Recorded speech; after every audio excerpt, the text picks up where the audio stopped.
Hello, today's lick, starting off for this week. Fairly straightforward idea. I'm just going to take something very simple that I've covered in a couple of other videos, which is tapping. I'll link up the old video on tapping, the basic technique for it, just in case you haven't got that one. It's on YouTube. This one's going to just be a very simple idea for you to kind of develop your own licks, but it might just provide you with a slight insight into something that I'm going to develop further over the next few videos.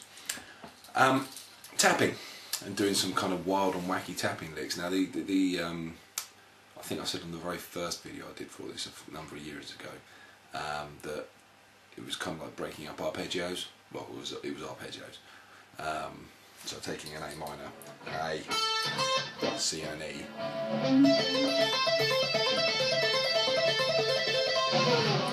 Which is a very Van Halen-esque way of doing things. I tend not to do too much of that. I have a kind of different way of thinking about these things. I tend to think more in scales, so I'll give you an insight into the basic idea of what I do. I'm going to take E minor, pentatonic, because that's the scale that just about everybody knows, I think. I'm going to take one shape that you probably know very, very well, and another shape that you may be familiar with, you may not.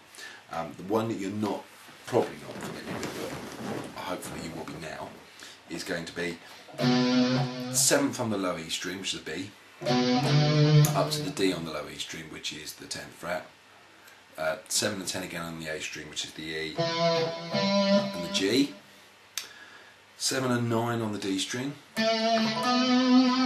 which is an A and a B, 7 and 9 again on the G string, D and E, 8 and 10 on the B string, which is G and A, and then B and D again on the top E string. So you've got this.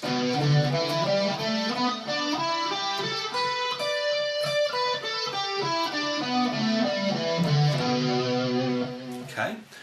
The other position, which I'm assuming you know, is the 12th fret position, which is going to be 12, 15, 12, 14, 12, 14, 12, 14, 12, 15, 12, 15. It's that standard minor pentatonic shape that you've probably all learned. Now, the idea that I use here is that I play the two shapes in little sections. I tend to put the left hand into a more autopilot kind of thing, so I'm going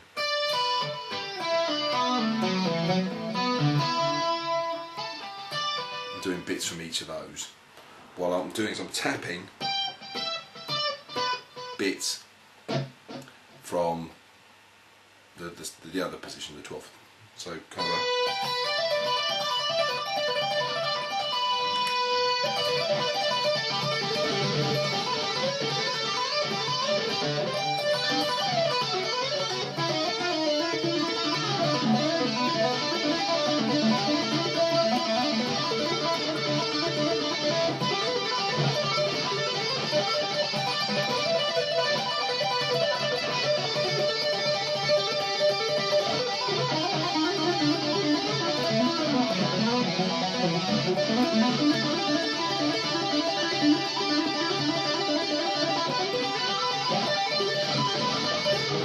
that's just messing about. I'm not doing a specific lick there, but as you can see, you get this kind of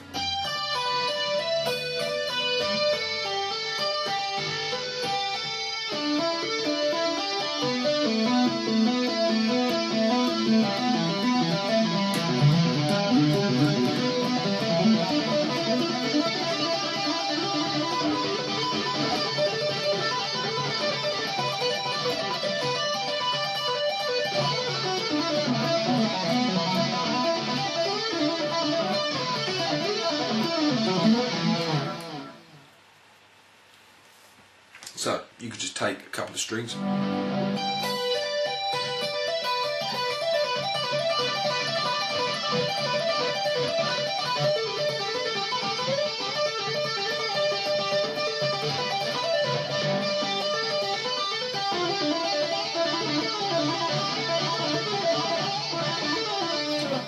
just see what you come up with, but that just gives you an idea for something for you to develop for yourself. So that's today's little thing, and I'll be extending that further into moving pentatonics around and using other things to do it over subsequent videos. Okay, so he's going to get quite mad, but you need to know those two shapes first. Okay.